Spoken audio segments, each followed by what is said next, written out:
মুভিটি শুরু হয় এক প্রলয়ঙ্কর সময়ের দৃশ্য দিয়ে। বহু আগেকার কথা, টাইটানরা প্রায় পুরো মানবজাতিকে নিশ্চিহ্ন করে দেওয়ার পর পৃথিবী ধ্বংসস্তূপে পরিণত হয়েছিল। বেঁচে থাকার জন্য মানুষ নিজেদের সুরক্ষার জন্য বিশাল বিশাল প্রাচীর নির্মাণ করে এবং সারাক্ষণ ভয়ের মধ্যে জীবনযাপন করতে শুরু করে। সেই হতাশার মাঝেও তারা মরিয়া হয়ে একটি ক্ষুদ্র আশার আলো আঁকড়ে ধরেছিল। এই প্রাচীরগুলোর আড়ালেই তারা সম্ভাব্য টাইটান আক্রমণ থেকে নিরাপদ ছিল। এখন ১ শতাব্দীরও বেশি সময় পেরিয়ে গেছে এবং জনগণ ধীরে ধীরে টাইটানদের অস্তিত্ব ভুলে যেতে শুরু করেছে। টাইটানদের ইতিহাস এখন কেবল বইয়ের লিখিত গল্পেই সীমাবদ্ধ, যা শিশুদের ভয় দেখানোর জন্য ব্যবহার করা হয়। ইচ্ছা থাকা সত্ত্বেও মানুষ, প্রাচীরের ভেতরে বসবাসকারী মানুষরা তা অতিক্রম করতে পারত না। টাইটানদের ভয়ে সরকার কাউকেই প্রাচীরের কাছাকাছি যাওয়ার অনুমতি দেয়নি। ফলে মানুষ একটি কঠিন জীবনের সাথে নিজেকে মানিয়ে নিতে বাধ্য হয়। প্রাচীরের ভেতরের জগৎকে ৩টি ভাগে বিভক্ত করা হয়েছিল। তৃতীয় এলাকাটি ছিল কৃষকদের জন্য, যারা খামারে কাজ করে বেঁচে থাকত। দ্বিতীয় অংশটি ছিল শিল্পাঞ্চল, যেখানে কলকারখানা নির্মাণ করা হয়েছিল। প্রথম এলাকাটি ছিল কেন্দ্রীয় অংশ, যেখানে অভিজাত শ্রেণীর মানুষ পুরো শহর নিয়ন্ত্রণ করত এবং কোনো এলাকা থেকে অন্য এলাকায় যাওয়ার অনুমতি কারোই ছিল না। এরেন নামের এক মেধাবী ছেলে তৃতীয় এলাকায় বাস করত। ভয়ে ভীত হয়ে সে প্রাচীরের ভেতরে বন্দির মতো জীবন মেনে নিতে পারত না, কারণ তার ভেতরে বড় কিছু করার প্রবল আগ্রহ ছিল। বাইরের পৃথিবীকে অন্বেষণ করাই ছিল তার স্বপ্ন। সে তার এই স্বপ্ন বন্ধুদের সাথেও ভাগ করে নিত, কারণ সে টাইটানদের অস্তিত্ব নিয়েই সন্দেহ করত। তার মনে হতো মানুষ টাইটানদের ভয়ে এখানে লুকিয়ে আছে।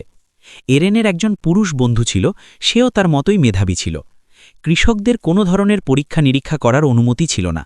সরকারের মতে নিজের সাফল্যের জন্য সংগ্রাম করাও ছিল ভুল। মিকাসা নামে একটি মেয়ে ছিল। এরেন ও মিকাসা একে অপরকে পছন্দ করত। মিকাসা এরেনের সাথে একটি স্বচ্ছন্দ জীবন কাটাতে চাইত। যখন এরেনের বন্ধু তার সাথে দেখা করতে যায়, তখন সে পথে এক অচেনা লোকের মুখোমুখি হয়, কিন্তু সে তাকে উপেক্ষা করে চলে যায়। এরেন নিজেকে সৌভাগ্যবান মনে করত, কারণ সে এমন জায়গায় থাকত যেখান থেকে বাইরের পৃথিবী দেখা যেত। সেখানে একটি বোমা মেশিন ছিল, আর এই কারণেই জায়গাটি তার প্রিয় ছিল। ভয়ে মানুষ এখানে আসা এড়িয়ে চলত। এবার এরেন যে কোনো মূল্যে বাইরের প্রাচীরে যেতে চায়। সে তার বন্ধুদেরও এতে রাজি করায়। প্রাচীরের কাছে সামরিক অফিসারদের পাহারা ছিল, কিন্তু সেনাদের চোখ ফাঁকি দিয়ে তারা প্রাচীরের কাছাকাছি পৌঁছে যায়। তবে সামনে এগোনোর আগেই তারা গ্রেপ্তার হয়। সামরিক নেতা তাদের রক্ষা করেন, কারণ এরেনের প্রতি তার একটি দুর্বলতা ছিল। তিনি এরেনের মেধা সম্পর্কে জানতেন এবং এরেনের আবেগ বুঝতে পেরেছিলেন। তারা তখনও কথা বলছিল, এমন সময় হঠাৎ করে মাটি কেঁপে ওঠে। প্রাচীরের ওপরে তাকিয়ে তারা যা দেখে তা বিশ্বাস করতে পারে না। জীবনে প্রথমবারের মতো তারা এক ভয়াবহ আতঙ্কের মুখোমুখি হয়। সেই ছিল এক দানবাকার টাইটান, অন্য টাইটানদের তুলনায় অনেক বড় এবং শক্তিশালী। এ ধরনের দানবদের জায়ান্ট বলা হয়। সে আগুনে তৈরি ছিল এবং প্রাচীরের চেয়েও লম্বা ছিল। সেই সময় সে আগুন ছুটছিল। সে তার বিশাল পা ব্যবহার করে প্রাচীর ভাঙতে শুরু করে। মানুষ ভয়ে ও বিস্ময়ে স্তব্ধ হয়ে যায়। আগুনের আক্রমণের কারণে পরিস্থিতি ভয়াবহ হয়ে ওঠে। নেতা এক সামরিক অফিসারকে বোমা দিয়ে আক্রমণ করার নির্দেশ দেন, কিন্তু সেই সৈনিক তাকে থামিয়ে দেয় এবং বলে যে সরকার এই বিস্ফোরক ব্যবহার নিষিদ্ধ করেছে। একটি বিশাল গর্ত তৈরি করে সেই দৈত্যাকার দানব দ্রুত অদৃশ্য হয়ে যায়। ঝড়ের আগের নীরবতা নেমে আসে। প্রথমে প্রাচীরের সেই গর্ত দিয়ে টাইটানরা প্রবেশ করতে শুরু করে। দেখতে তারা মানুষের মতোই, কিন্তু তারা মানুষের চেয়ে অনেক লম্বা এবং শক্তিশালী। তারা মানুষের দিকে তাকিয়ে বিদ্রুপাত্মক হাসি হাসছিল, যেন মানুষই তাদের খাবার। নেতা বোমা বিস্ফোরণ ঘটিয়ে টাইটানদের আক্রমণ করতে সক্ষম হন, কিন্তু তিনি জানতেন না যে এই টাইটানরা চিরস্থায়ী এবং কখনো মারা যায় না। দানবগুলোর আহত অংশগুলো স্বাভাবিকভাবেই সেরে উঠতে শুরু করে। সংখ্যায় অনেক বেশি হওয়ায় টাইটানরা তাদের চারদিক থেকে ঘিরে ফেলে। টাইটানদের সামনে মানুষ খুবই ছোট দেখা যাচ্ছিল। টাইটানরা মানুষকে পায়ের নিচে পিষে ফেলার মতো পোকামাকড় বলে মনে করছিল। মানুষ তাদের কাছে খেলনার মতোই ছিল। তাছাড়া মানুষ তাদের কাছে বারবিকিউয়ের চেয়েও কম কিছু নয়, কারণ তারা মানুষ ধরে ধরে খাচ্ছিল। সামরিক বাহিনীর সদস্যরা এতটাই ভীত হয়ে যায় যে তারা টাইটানের খাবার হওয়ার চেয়ে আত্মহত্যা করাকেই বেশি পছন্দ করে। তারা তাদের নিজের টাইটানরা পুরো শহর জুড়ে বিপর্যয় ছড়িয়ে দিয়েছিল। মানুষ হয় হুড়োহুড়িতে চাপা পড়ে, না হয় টাইটানদের শিকার হয়ে মরতে শুরু করে। নিজেদের প্রাণ বাঁচাতে তারা কেবল একটি জায়গায় নিরাপদ মনে করেছিল, আর তা হল শহরের বিশাল হলরুম। এরা অন্য কারো পরোয়া না করে কেবল নিজেদের জীবন বাঁচাতে সেখানে ঢুকতে শুরু করে। এরেন ও মিকাসাও তাদের নিরাপত্তার জন্য একই কাজ করে। সেখানে মিকাসার চোখে পড়ে এক শিশু ও তার মা। তাদের দেখে তার মায়া হয়। সেই শিশুটিকে বাঁচাতে গিয়ে মিকাসা বাইরেই রয়ে যায়। ভিড়ের চাপে এরেন হলের ভেতরে চলে যায় এবং হলের দরজা বন্ধ করে দেওয়া হয়। এরেন দরজা খোলার জন্য আপ্রাণ চেষ্টা করে, কিন্তু অন্য মানুষরা তাকে বাধা দেয়। মিকাসা শিশুটিকে ধরে রেখেছিল এবং একটি টাইটান তার দিকে এগিয়ে আসছিল। নিরপরায় এরেন এক পাও নড়তে পারছিল না। টাইটানটি মিকাসা এবং সেই শিশু উভয়কেই গিলে ফেলে। হঠাৎ চারদিকে এক নিস্তব্ধতা নেমে আসে। কোনোভাবে এরেন জোর করে সেই হল থেকে বেরিয়ে আসে। সে বুঝতে পারে টাইটানরা হলকে ঘিরে ফেলেছে এবং বেঁচে থাকা মানুষদের ভেতরে আটকে ফেলেছে। হলের ছাদ ভেঙে টাইটানরা মানুষদের খেতে শুরু করে। প্রচুর রক্তক্ষরণে মানুষের রক্তের স্রোত বইতে থাকে। পরিস্থিতির ওপর বিরক্ত হয়ে এরেন শহরের দিকে এগিয়ে যায়। 2 বছর পর দেখা যায় দৃশ্যটি একটি শিল্পাঞ্চলের। শক্তিশালী দেওয়াল থাকার কারণে তারা দৈত্যাকার দানবদের আক্রমণ থেকে নিরাপদ ছিল। আগের আক্রমণের বেঁচে থাকা মানুষগুলো এখানেই বসবাস করত, কারণ টাইটানরা তখনও চাষিদের এলাকার তৃতীয় অংশে অবস্থান করছিল। জনবহুল হওয়ার কারণে সেই এলাকায় খাদ্যের অভাব দেখা দেয়। অনাহারে মানুষ মরতে শুরু করে। এখন সেই তৃতীয় এলাকার বেঁচে থাকা মানুষদের টিকে থাকার একটাই পথ, টাইটানদের হাত থেকে নিজেদের এলাকা রক্ষা করা। অর্থাৎ টাইটানদের মোকাবিলা করেই তারা তাদের এলাকা বাঁচাতে পারে। টাইটানদের বিরুদ্ধে লড়াই করার জন্য একটি সামরিক দল প্রস্তুত করা হয়। তাদের 2 বছর ধরে কঠোর প্রশিক্ষণ দেওয়া হয়। অ্যারেন এবং তার বন্ধুও প্রশিক্ষণ নেয়, কারণ তারা মিকাসার মৃত্যুর প্রতিশোধ নিতে চেয়েছিল। মিকাসাকে বাঁচাতে না পারায় অ্যারেন নিজেকেই তার মৃত্যুর জন্য দায়ী মনে করত। তাদের নেতৃত্বে ছিলেন কুবাল নামে এক কমান্ডার কুবাল রাতের অন্ধকারে অভিযানের পরিকল্পনা করেন। তাদের অভিযানের লক্ষ্য ছিল একটি বিস্ফোরণের মাধ্যমে তৃতীয় এলাকার সেই বড় গর্তটি বন্ধ করে দেওয়া, যেখান দিয়ে টাইটানরা প্রবেশ করেছিল। পরিকল্পনা অনুযায়ী তারা গর্তের উপরের অংশ স্ফোরিত করবে, যার ফলে দেয়ালের ভাঙা টুকরোগুলো নিচে পড়বে এবং গর্তটি বন্ধ হয়ে যাবে। বিস্ফোরণ সত্ত্বেও শক্তিশালী দেয়ালের কারণে টাইটানরা আর সেখান দিয়ে আসতে পারবে না। এই অভিযানে জয়ী হলে তারা টাইটানদের শেষ করে দিতে পারবে। এই বিস্ফোরণই ছিল তাদের শেষ ভরসা। এই অভিযানে হয় তারা প্রাণ হারাবে, না হয় প্রাণ কেড়ে নেবে। তাদের প্রধান সামরিক বাহিনীকে তার নতুন তৈরি করা অস্ত্র সম্পর্কে জানান, যা দিয়ে তারা আকাশে উঠতে পারবে, কারণ তারা জেনেছিল যে ঘাড় লক্ষ্য করে আক্রমণ করলে টাইটানদের মারা সম্ভব এবং সেই টাইটানরা আর কখনো পুনর্জীবিত হবে না। পরিকল্পনা অনুযায়ী তারা রাতের অন্ধকারে অভিযানের জন্য রওনা হয়, কিন্তু সেখানে পৌঁছানোর আগেই পথে তারা রহস্যময় কিছু অনুভব করে এবং কী সমস্যা হয়েছে তা দেখার জন্য এগোয়। যখন তারা মনে করে সবকিছু ঠিক আছে এবং ওটা কেবল গরুর ডাক ছিল, তখন তারা আবার হাঁটতে শুরু করে। তখন এক নারী একটি শিশুর কান্নার শব্দ শুনতে পান। তিনি ভাবেন শিশুটি বিপদে পড়েছে এবং তার সাহায্য প্রয়োজন। তিনি শিশুটিকে সাহায্য করতে এগিয়ে যান এবং অ্যারেনও তাকে অনুসরণ করে। শিশুটিকে খুঁজে পাওয়ার পর তারা জানতে পারে যে এই শিশুটি টাইটানদেরই রক্তমাংসের অংশ। সেই দানব শিশুটি তাদের ধরার চেষ্টা করে, কিন্তু পড়ে যায়। পড়ে গিয়ে সে উচ্চস্বরে কাঁদতে শুরু করে। তার কান্না শুনে সব টাইটান জেগে ওঠে এবং সেদিকে ধেয়ে আসে। তারা চারপাশ থেকে তাদের ঘিরে ফেলে। এখন তারা বড় বিপদে আটকা পড়ে যায়, কারণ আত্মকেন্দ্রিক কমান্ডার কুবাল তাদের এই বিপদে ফেলে সাজোয়া যান নিয়ে সেখান থেকে পালিয়ে যায়।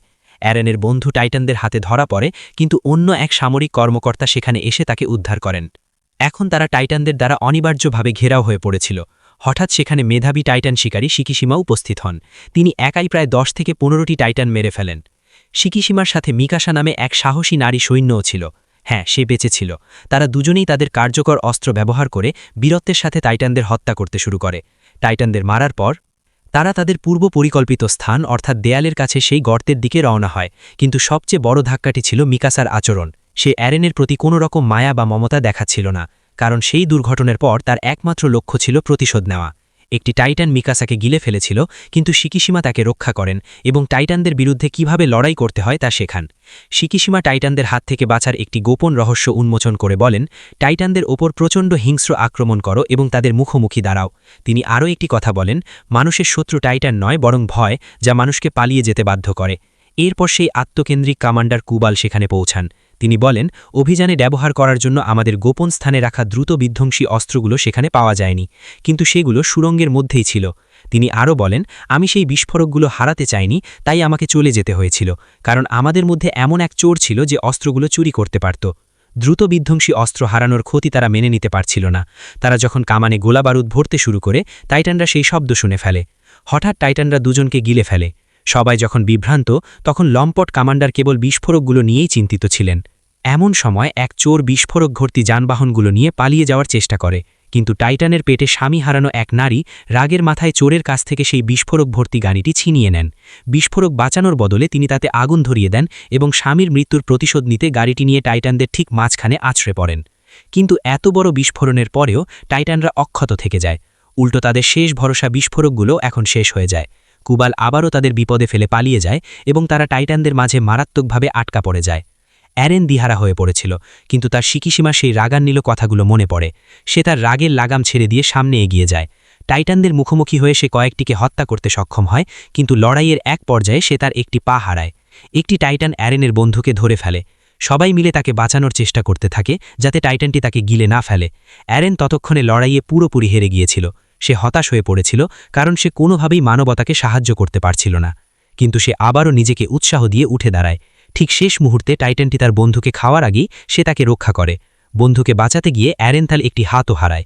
শেষ পর্যন্ত একটি টাইটান অ্যারেনকে গিলে ফেলে। টাইটানের পেটে গিয়ে অ্যারেন অনুভব করে যে সে ধীরে ধীরে হজম হয়ে যাচ্ছে। এটি দেখে মিকাসা তার ধৈর্য হারায় এবং টাইটানটিকে আক্রমণ করে।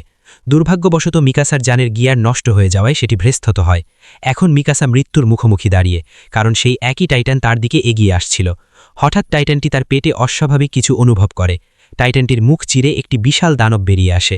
একটি বিস্ফোরণের মাধ্যমে সেই দানবটি তৈরি হয় এবং বাকি টাইটানগুলোকে শেষ করতে শুরু করে। গভীরভাবে পর্যবেক্ষণ করে সবাই বুঝতে পারে যে এই দানবটি অন্য কেউ নয়, বরং স্বয়ং অ্যারেন। এরপর অন্য টাইটানদের মতো দুর্বল হয়ে সেও মরতে শুরু করে। তখন অ্যারেনের ক্ষমতা সম্পর্কে অবগত এক কমান্ডার এমন কিছু বলেন যা কারোরই বোধগম্য ছিল না। তিনি বলেন, ওর ঘাড়ের অংশটি কেটে ফেলো। কেউ তার কথা না বুঝলেও মিকাসা তা পালন করে এবং সেখান থেকে অ্যারেন বেরিয়ে আসে। আশ্চর্যের বিষয় হলো তার কাটা হাত ও পা আবার আগের মতো হয়ে গিয়েছিল। এটি দেখে সবাই স্তব্ধ হয়ে যায়। শিকিসীমা তখন রহস্যময় হাসি হাসেন, কারণ সে আগে থেকেই জানত যে এমন কিছু হতে যাচ্ছে। এরপর এক ফ্ল্যাশব্যাকে দেখা যায় অ্যারেনের বাবা একজন বিজ্ঞানী ছিলেন। তিনি বিশেষ কারণে অ্যারেনের শরীরে একটি সিরাম ইনজেক্ট করেন এবং সেই কমান্ডারও তার সাথে ছিলেন। অ্যারেনের মা তাদের বাধা দিলেও তারা উত্তর দেন যে এই ভ্যাকসিনের কারণে বড় হয়ে অ্যারেন মানবতা রক্ষায় বিশাল ভূমিকা পালন করবে। ঠিক সেই সময় সরকারি কর্মকর্তারা তাদের দরজায় কড়া নাড়েন। অ্যারেনের বাবা তাকে এবং সেই কমান্ডারকে একটি ঘরে লুকিয়ে রাখেন। কুবালও সেই সরকারি কর্মকর্তাদের মধ্যে ছিলেন। তারা খবর পেয়েছিলেন যে অ্যারেনের বাবা একটি গোপন পরীক্ষা চালাচ্ছেন, আর কৃষকদের যে কোনো কিছু আবিষ্কার বা পরীক্ষা করা নিষিদ্ধ ছিল। শাস্তি হিসাবে অ্যারেনের মা বাবাকে গ্রেফতার করা হয় এবং তাদের পরীক্ষার সমস্ত নথিপত্র আগুনে পুড়িয়ে দেওয়া হয়। এই কারণেই সেই কমান্ডার অ্যারেনের পক্ষ নিয়েছিলেন। তিনি জানতেন যে এই সিরামের কারণে অ্যারেন সবচেয়ে শক্তিশালী হয়ে উঠেছে, যা এই আশা দেয় যে সমবতার ত্রাণকর্তা হতে পারে। এই আশা নিয়ে যখন অ্যারেনের জ্ঞান ফেরে, সে নিজেকে কুবালের হাতে বন্দী অবস্থায় পায়। অ্যারেনের কাছে এটি অবিশ্বাস্য ছিল যে সে নিজেই একটি বিশাল দানবে রূপান্তরিত হয়েছিল। তবে সে মনে মনে গর্বিত ছিল এই ভেবে যে তার এমন একটি গুণ আছে যা টাইটানদের বিরুদ্ধে মানবতাকে বাঁচাতে বড় ভূমিকা রাখতে পারে। কিন্তু কুবাল অ্যারেনকে নিজের জন্য হুমকি মনে করে তাকে বন্দী করে রাখে, কারণ কুবালের ধারণা ছিল যে মানুষের কোনো কিছু আবিষ্কার বা পরীক্ষা নিরীক্ষা করার প্রয়োজন নেই, বরং মানুষের উচিত দেয়ালের পেছনে ভীরুর মতো ভয়ে ভয়ে বেঁচে থাকা। যখন সেই সামরিক কমান্ডার অ্যারেনের পক্ষে কথা বলেন, কুবাল তাকে গুলি করে হত্যা করে। কিন্তু মৃত্যুর আগে সেই কমান্ডার অ্যারেনের কাছে একটি গোপন তথ্য ফাঁস করে দেন। কুবালই হল তার বাবা মায়ের হত্যাকারী। এটি শোনার পর অ্যারেন এবং তার সঙ্গীরা কুবালের বিরুদ্ধে চলে যায়। তখনই সেখানে লাফিয়ে এক শক্তিশালী দানব উপস্থিত হয়। সে এসেই প্রথমে অ্যারেনকে ধরে ফেলে। সবাই তাকে আটকানোর চেষ্টা করলেও সে পথের সবকিছু গুঁড়িয়ে দিচ্ছিল। সে অ্যারেনের বন্ধুকেও মারতে চেয়েছিল, কিন্তু মিকাসা তাকে থামিয়ে দেয়। মনে হচ্ছিল দানবটি মিকাসার কথা বুঝতে পারছে। এরপর সে অ্যারেনকে নিয়ে সেখান থেকে চলে যায়। এই লড়াইয়ে কুবাল প্রাণ হারায়। অ্যারেন সেখানে না থাকায় তারা বুঝতে পারছিল না এখন কি করবে। তখন অ্যারেনের বন্ধুর মনে পড়ে যে তাদের কাছে এখনও একটি বিস্ফোরক আছে। তারা সেটা ব্যবহার করেই অভিযান সফল করতে পারে। তারা সবাই বোমাটি উদ্ধারের জন্য এলাকার তৃতীয় অংশের দিকে রওনা হয়। এদিকে অ্যারেনের জ্ঞান ফেরে একটি বিশাল ও অদ্ভুত ঘরে। সেখানে অন্যান্য জিনিসের সাথে শিকিসীমাও উপস্থিত ছিলেন। এখানে শিকিসীমা অনেকগুলো গোপন রহস্য উন্মোচন করেন। এই টাইটানরা আসলে মানুষ দিয়েই তৈরি, আর অ্যারেনের বাবাই এগুলো তৈরি করেছিলেন। তারা সামরিক অস্ত্র হিসেবে টাইটান তৈরি করতে চেয়েছিলেন, কিন্তু তার পরীক্ষাটি ব্যর্থ হয়। এর ফলে একটি ক্ষতিকারক ভাইরাস দ্রুত মানবজাতির মধ্যে ছড়িয়ে পড়ে এবং মানুষ দ্রুত টাইটানে রূপান্তরিত হতে শুরু করে। এভাবেই পুরো পৃথিবীতে ধ্বংসযজ্ঞ ছড়িয়ে পড়ে। এই ধারা চলতেই থাকবে এবং কখনো থামবে না। সবচেয়ে কষ্টের বিষয় হল টাইটানরা না খেয়েও বেঁচে থাকতে পারে, অর্থাৎ তারা অমর। আর কেবল অ্যারেনের বাবার কাছেই তাদের মারার প্রতিষেধক ছিল, যা তার মৃত্যুর সাথে সাথে হারিয়ে গেছে। যদি সরকার থেকে নিষেধাজ্ঞা না থাকত, তবে টাইটানদের মারার কোনো সমাধান হয়তো পাওয়া যেত। অ্যারেনের বাবা তার ছেলেকে বেছে নিয়েছিলেন এবং তার শরীরে সিরাম ইনজেক্ট করেছিলেন, যাতে সে মানবতাকে সাহায্য করতে পারে এবং টাইটানদের বিরুদ্ধে লড়তে পারে। অ্যারেন নিজেও অমর এবং সে যে কোনো সময় দানবে রূপান্তরিত হতে পারে। শিকিশিমা আরও জানান যে তিনিই সেই ব্যক্তি যিনি সরকারের বিরুদ্ধে লড়ছেন এবং তার সঙ্গীরাই বিস্ফোরকগুলো চুরি করার চেষ্টা করেছিল। শিকিশিমার কথায় অনুপ্রাণিত হয়ে অ্যারেন তাকে সাহায্য করতে রাজি হয়। এদিকে অ্যারেনের সঙ্গীরা টাইটানদের হাত থেকে নিজেদের বাঁচিয়ে বোমার স্থানে পৌঁছায়। তারা গাড়িতে বোমা বোঝাই করে দেয়ালের দিকে এগোতে থাকে, কিন্তু পথে শিকিশিমা তাদের পথ রোধ করেন।